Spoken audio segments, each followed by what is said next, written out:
ನೀವು silicon city ಬೆಂಗಳೂರಿನ ಗಲ್ಲಿ ಗಲ್ಲಿಗಳಲ್ಲೂ ಕೂಡ ಈ ಕ್ಯಾಂಟೀನ್ ಅನ್ನು ನೋಡಿರ್ತೀರಿ. ಆ ಕ್ಯಾಂಟೀನ್ಗೆ ಹೋಗಿ ಇಡ್ಲಿಯನ್ನು ಕೂಡ ಸವಿದಿರ್ತೀರಿ.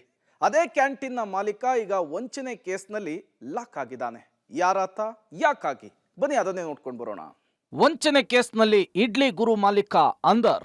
ಫ್ರಾಂಚೈಸಿ ನೀಡೋದಾಗಿ ಜನರಿಂದ ಹಣ ಪಡೆದು ವಂಚನೆ.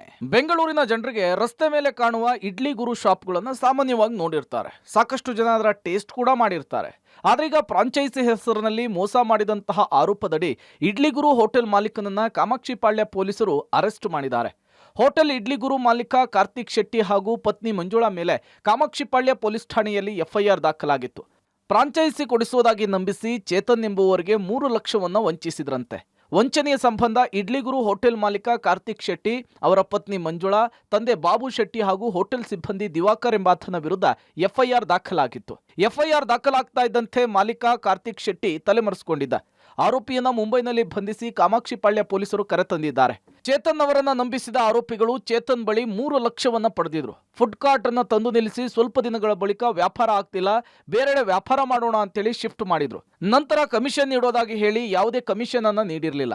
ಅಂಗಡಿಗಾಗಿ ಖರ್ಚಾದ ಹಣವನ್ನ ನೀಡದೆ ಮೋಸ ಮಾಡಿದ್ರು.